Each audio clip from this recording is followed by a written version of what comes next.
Hi guys, and welcome back to my Evilness podcast or to my Evilness channel. Thank you so much for joining me today.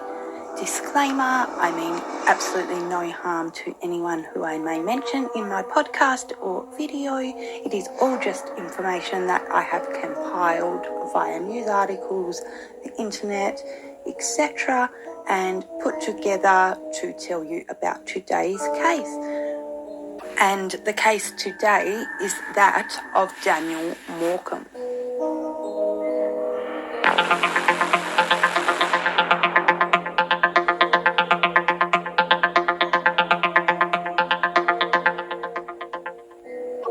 On the 7th of December 2003, 13-year-old Daniel Morcombe went missing from an unofficial bus stop under the Keel Mountain Road overpass in the Wombai district of the Sunshine Coast, Queensland, in Australia, which is approximately 2 kilometres or 1.2 miles north of the Big Pineapple. Daniel had plans that day to go to Sunshine Plaza to buy Christmas presents for his family.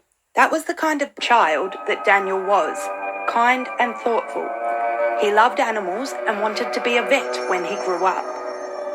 Daniel was at the unofficial bus stop waiting for the 1:35 p.m. bus to Sunshine Plaza, which didn't come at its scheduled time because it had broken down.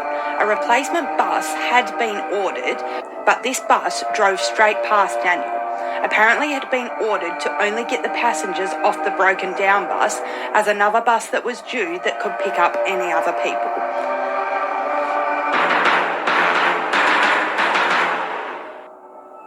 At 2:15 p.m, Daniel is still waiting at the bus stop when the replacement bus passes him, gesturing to try and let Daniel know that another bus is coming. At 2:18 p.m, the next bus goes past the stop where Daniel had been waiting, but Daniel was not there anymore. The first driver had even radioed the second driver to say a boy was waiting at the unofficial stop. It took a mere 3 minutes for something sinister to happen. Later, the first bus driver and passengers said that Daniel was not alone at the bus stop, that there was also a man who was standing behind Daniel, presumably also waiting for the bus. This man was described as gaunt, looking unkempt, and had a tattoo on his shoulder and a goatee. But when the 2:18 bus passed, this man was also gone. When Daniel's parents, Bruce and Denise, arrived home at around 4:30 p.m. that day, they asked Bradley, who was Daniel's older brother, where the other two boys were. Bradley told them that Dean had gone to a friend's house and that Daniel had gone to Sunshine Plaza, but he wasn't home yet.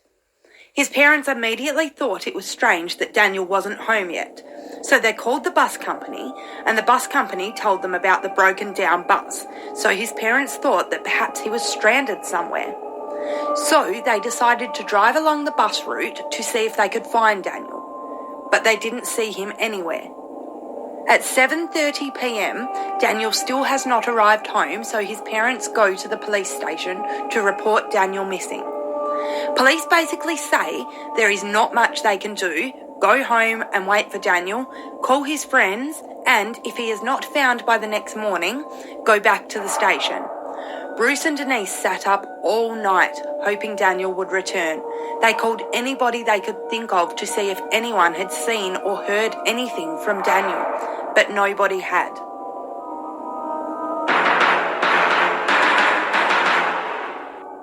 At 7:30 a.m. on the 8th of December, Bruce and Denise head back to the police station and file a missing persons report. By 9 a.m, Daniel Morcombe is officially a missing person, and his parents are already contacting the media to get Daniel's name out there and trying to do anything they can to help in the search. Police launched a massive search using helicopters and dogs.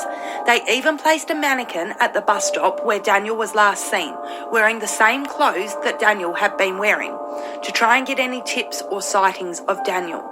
This mannequin did lead to a lot of calls, A majority, though, were just saying that they had seen Daniel waiting at the bus stop, drawing in the dirt with a stick. There were also a lot of reports of people who had also seen the man that the first bus driver had seen.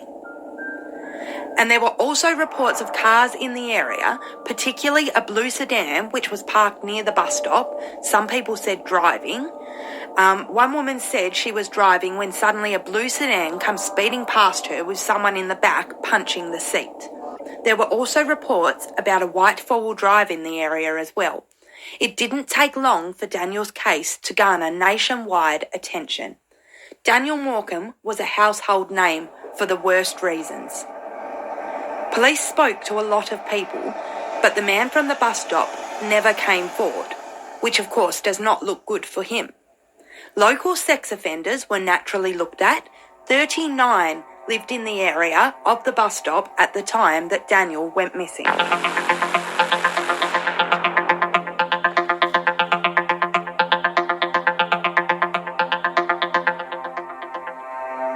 But after interviews with police, they all provided alibis and none were acting suspiciously at this time. Daniel's case was one of the most extensive investigations in Queensland history, and it is also one of the top in Australia's history.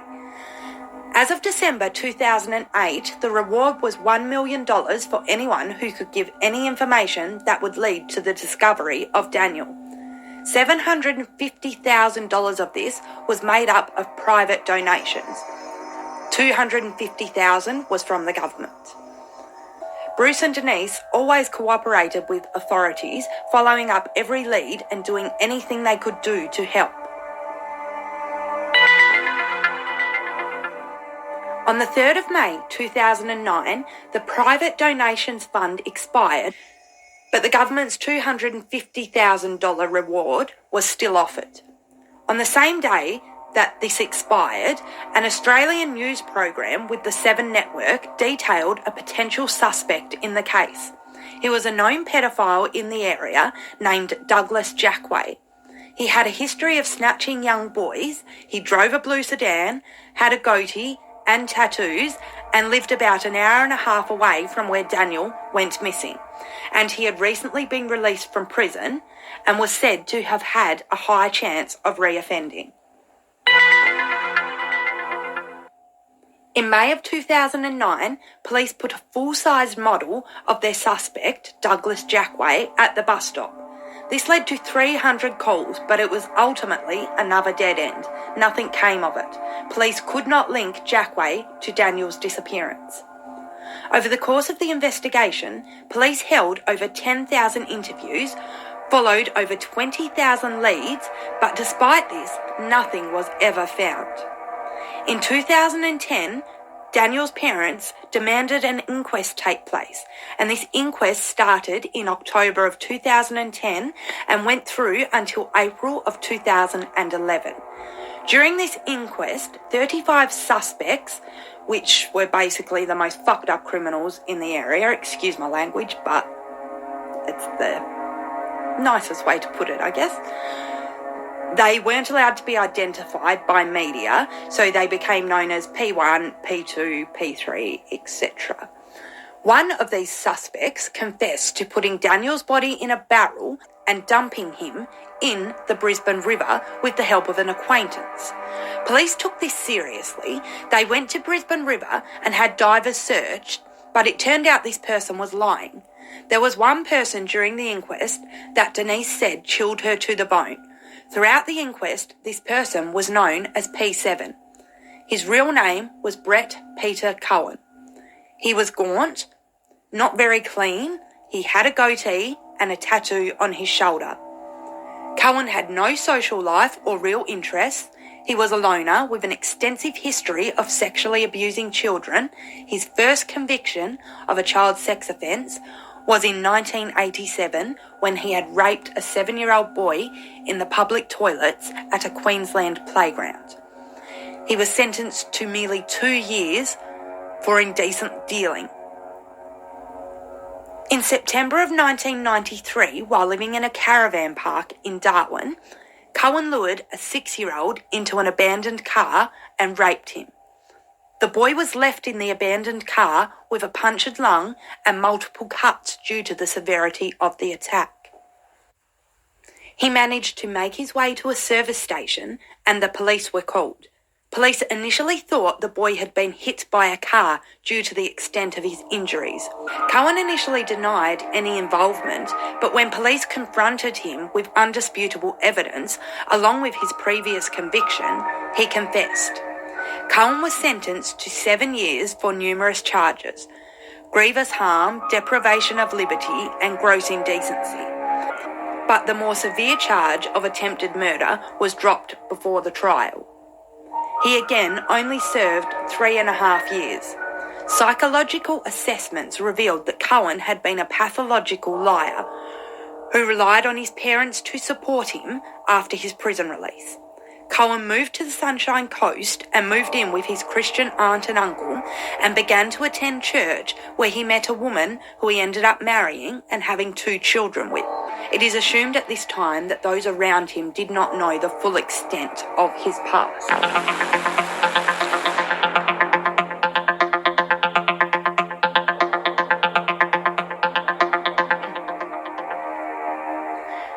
However, they divorced after only 5 years, and his wife got custody of the children, and Cowan moved to Perth. Cowan had first been interviewed on the 21st of December of 2003. He owned a white 4x4 and matched the description of the man at the bus stop. But when police interviewed him, he had what was, at the time, a solid alibi. He said he had spent the morning working in the garden, and at 1:30 he left the house to go and pick up some mulch or a mulcher from an acquaintance, saying he got home at 2:30 p.m. He even said the route he took meant he passed the bus stop, saying he remembered seeing the bus broken down. But police couldn't find anything more to link Cowan. He even voluntarily gave them a DNA sample and let police search his car, but nothing was ever found. Police began to look more into his alibi and spoke to the acquaintances he'd gone to get the mulch from, and this person said Cowan was only there for about 5 minutes. He was re-interviewed in July of 2005, and this is when he said he saw the broken down bus. The last question police asked him during this interview was, "If you did abduct Daniel, would you tell us?" And Cowan said, "Probably not." On the 14th of September of 2006, Cowan is interviewed again by police, and they ask him about his alibi and the unaccounted time, which was about 45 minutes. This is when Cowan says he had a cannabis supplier, who he hadn't mentioned earlier, called Sandra Drummond. He says he didn't mention her because he didn't want her implicated, and obviously him buying drugs doesn't paint him in a good picture. So police questioned Sandra Drummond, and she said she can't remember if he came around that day or not. It was almost 3 years before. In the inquest held from late 2010 to early 2011, Sandra Drummond was called to the stand, and this is when Cowan's alibi starts to fall apart. Sandra said she had gone to the casino with her boyfriend most Sundays. She said they had been doing it for years. Sandra had a loyalty card for the casino for discounts or topping up, I'm not sure, but basically it tracks when you are there if you use it. Sandra said she followed up with the casino to see what time she was there, and she was at the casino from 1:30 till 2:30 on the 3rd of December 2003. So Cowan could not have been at her house getting cannabis. Still, Cowan didn't say anything that might have implicated himself. He answered every question that was asked, so at the time they had to let him go, but they were not done with Cowan.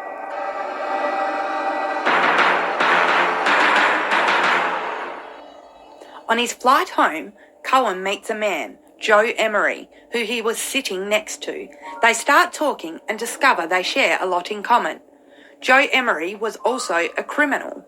Cowan is starting to feel the pressure, and when he sees on the news about Sandra's loyalty card, he panics and changes his name to Shadow Nunya Hunter, which Shadow he chose because it was a former dog name that he had, apparently. Nunya for none of your business, and not sure on the Hunter, but yeah, weird choice. Anyways, Back in Perth, Cowan has been fired from his job. He's getting desperate for money, so he contacts Joe Emery, and he joins this kind of criminal gang where he is introduced to Paul Fitzgerald, also known as Fitzy, who ran the gang. They start off giving Cowan small jobs to earn trust and respect. This gang is all about loyalty and honesty, and they repeatedly drum this into Cowan. For every job, they have to be able to trust each other. Cowan did all kinds of crime with this gang: drug pickups, gun deals, stealing cars, bribes, threats, money laundering. So obviously he was earning quite good money from this and began to live quite a luxurious lifestyle, buying new cars and clothes. Something Cowan did not figure out though was the fact that this wasn't actually a criminal gang. It was a huge undercover police operation known as Operation Vista. This was a part of a covert investigation procedure called Mr. Big. This is a controversial technique used by police when they don't have any other options. It is also known as the Canadian technique. So this is pretty much the police basically create a fictional grey area or criminal organisation, and they get their suspect to join them, and then they proceed to build a relationship with their suspect, gain their trust, enlist them in a succession of criminal activities for which they are paid. And once the suspect is immersed in this so-called gang, they are persuaded to reveal the details of their criminal past, usually as a prerequisite of being accepted as a fully fledged member of the organisation. So, although controversial, in Cowan's case, the Mr. Big technique did work. This technique was developed in Canada in the early 90s, and it is actually illegal in the USA, so it took a lot for the Australian police to be allowed to pull this off, and was very closely monitored. It took a team of 35 undercover police officers to pull it off. On the 4th of August 2011, Paul Fitzy Fitzgerald picked Cowan up for a meeting with Craig. Craig was a corrupt police officer who worked with the gang. He fed the gang information. Craig told Fitzy and Cowan that there was a subpoena out for Cowan's arrest. He told him this information was 100%. But Cowan was confident with his new identity that they wouldn't find him, but also said his alibi was solid and that the police did not have anything on him. Even though Cowan knew this wasn't true, at this point, Fitzy was pushing Cowan, saying nothing can come back on us. Do you understand? You've got to be honest. You can't let anything come back on the gang. This was meant to scare Cowan, and it did. But not that he would be caught by police, that it would affect his new lifestyle and affiliation with the gang. Then the gang have a huge job come up, $1 million ecstasy import. Well, that's what Cowan thought, which he had to retrieve. On the way to this job, Fitzy gets a call from Arnold, the big boss of the gang. Cowan has heard of this Arnold, but had had no dealings with him, and during this call he says he wants to talk to Cowan. So they go to the Swan River Room, which is basically the presidential suite, in the Hyatt Hotel in Perth to meet Arnold. What started as general chit-chat, then the tone gets harsher, and he starts to question him about the abduction of Daniel Morcombe. There is a 40-something minute audio recording of this conversation on YouTube. It's not always clear, but it is definitely worth a listen. On the recording, Cowan initially denied everything until Arnold threatens to drop him like a hot potato if anything comes back on the gang. This is when Cowan cracks and confesses. Cowan says he was driving back after picking up mulch from his friend when he sees Daniel. Cowan parks his four-wheel drive at a nearby church and walks to the bus stop and pretends to be waiting for the bus. They see the first bus past, who signals that another is on the way, and Cowan realises that this was his last chance to get the boy. He says to Daniel that he was going to Sunshine Plaza. "I'll drop you off. Come with me." And apparently Daniel willingly went to Cowan's car with him and got into the passenger seat. Cowan drives for about half an hour with Daniel in the car to an abandoned house that he knew of and says to Daniel once they get there, "Do you want to come in and have a drink of water?" So Daniel goes inside with Cowan. This is when Cowan says he didn't get a chance to molest Daniel because Daniel starts to freak out, which made Cowan panic. He wraps his arm around Daniel's throat and strangles him. Obviously, we do not know if Cowan is actually telling the truth about molesting Daniel, but here's to hoping that for once in his life he may have been honest. Cowan said that he put Daniel into the back of his car and drove about 150 metres to a secluded area of bushland. He took Daniel's body out of the car and dragged it down an embankment, which was kind of sandy. He placed Daniel's body in a pool of shallow water and covered him with some mud and leaves. But this is before he took off Daniel's clothes and says on the walk back to his car he dropped the clothes in a creek. Cowan said he returned later that week with a shovel to properly bury Daniel's body, but when he got there, Daniel's body was gone. Cowan said there was only some bone fragments. Cowan said that he used the shovel to break up the bones and he buried them. However, this confession alone is not enough to charge Cowan. He could just be saying it because of the pressure Arnold put on him to keep his place in the gang. Police knew they had to get Cowan to show them where he buried Daniel's remains. Arnold says to Cowan, "You need to go back to Queensland. I'm going to send you with Fitzy and Ian. You're going to show them where the body is. You're going to show them everything, and then we can sort it from there." So Cowan does. Fitzy and Ian are discreetly marking the path they took, and when the men return to their car, the police were waiting. They arrest Cowan and he smiles. He declines any sort of police interview and he is charged with murder, kidnap, deprivation of liberty, indecent treatment of a child, and mistreatment of a corpse. Obviously, police searched the area where Cowan had taken Fitzy and Ian, but it took 4 days to find anything. On the 4th day, one of Daniel's shoes were recovered, the left one. They later found his right shoe. Over the course of the search in that area, they found 17 bone fragments. At first, DNA determined that the bones were from a single person, and more extensive DNA tests determined that these bone fragments belonged to Daniel Morcombe. In the creek where Cowan said he threw Daniel's clothes, remnants of underwear, a belt and shorts were found. When Cowan appeared in court, he pleaded not guilty. Initially, the court suppressed his name, but Bruce and Denise fought against this. They wanted people to know what this man had done, and also, if there were any other victims, to encourage them to come forward. Brett Peter Cowan was named in the press. Cowan's defence team argued it was not Cowan who had hurt Daniel, it was Douglas Jackway. They said he had owned a blue sedan and matched the general description. They also said Cowan's confession was coerced and therefore inadmissible in court. Of course, police already knew this, but they had found Daniel's remains and clothes from Cowan's information.